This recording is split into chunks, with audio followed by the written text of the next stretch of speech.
तो आप सबको जोहार। और यहाँ पर एक खबर निकल कर आ रही है कि झारखंड में लिफाफा, समन या वारंट, सबसे ज्यादा इसी बात पर चर्चा। इधर केजरीवाल, लालू और तेजस्वी ने भी ईडी को किया इग्नोर। चलिए देख लेते हैं इसको लेकर क्या खबर सामने निकल कर आ रही है। 2023 के गिने चुने दिन जो है वो बच गए हैं। सुबह का मौसम बड़ा सुहावना हो रहा है, सर्दी में गिरावट है और धूप खिलकर हो रही है। ऐसे में कभी धूप सेकते तो कभी अलाव तापते लोग साल के अंत में कुछ बातों को लेकर चर्चा कर रहे हैं। बात हो रही है कि झारखंड की राजनीति का ऊंट किस करवट बैठेगा। साल के आखिरी दिनों में या फिर नए साल के शुरुआती हफ्ते में क्या कुछ नया या फिर कुछ ऐसा देखने को मिलेगा जिससे सत्ता के गलियारे से लेकर विपक्ष के कार्यालय तक राजनीति की तपिश बढ़े। जिस तरीके से साल भर ईडी और सीएम हेमंत सोरेन की स्टोरी चली है, उससे यहाँ पर कयासों का बाजार गर्म है।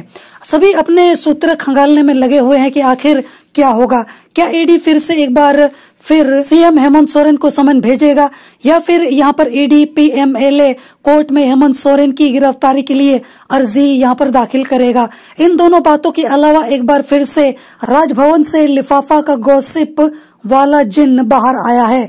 बातें हो रही है कि शायद लिफाफा का गोंद थोड़ा कमजोर पड़ा है, शायद खुल भी जाए। इन बातों में कितनी सच्चाई है इसकी कोई आधिकारिक पुष्टि तो नहीं हुई है, बस चर्चा का जो बाजार है वो गर्म है।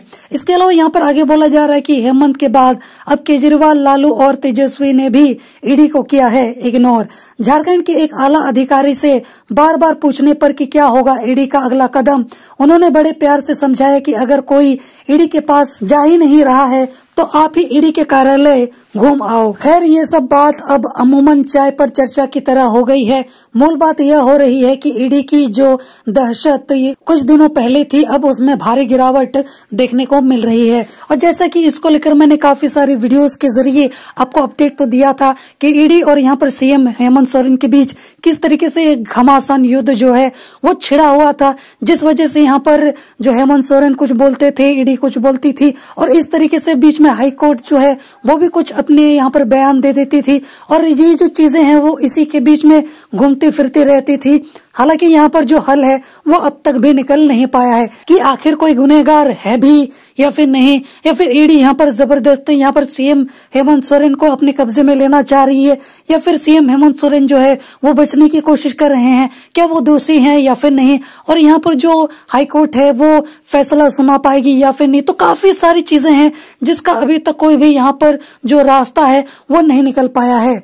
और जैसा कि हम सब जानते हैं कि सीएम हेमंत सोरेन अभी तक ईडी ऑफिस नहीं गए हैं, तो यही एकलौती वजह भी हो सकती है कि दिग्गज जो नेता हैं वो ईडी के सामने पेश हो ही नहीं रहे हैं।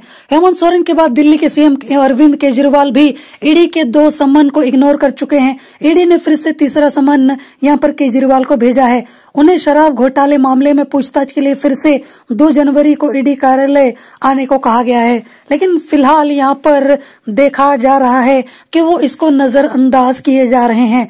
वही जमीन के बदले नौकरी मामले में बिहार के उप मुख्यमंत्री तेजस्वी यादव को ईडी ने पूछताछ के लिए 27 दिसंबर को यहाँ पर बुलाया था। वहीं उनके पिता पूर्व मुख्यमंत्री लालू प्रसाद यादव ने भी ईडी के समन को यहाँ पर तबीयत खराब होने का हवाला देते हुए पूछताछ के लिए हाजिर होने से यहाँ पर इग्नोर कर दिया है। इससे चर्चा का बाजार जो है वो और भी ज्यादा गर्म हो गया है। कहा जा रहा है कि हेमंत जब 6 बार ईडी के समन पर हाजिर नहीं हुए तो अभी केजरीवाल, तेजस्वी और लालू तो उनके काफी पीछे हैं।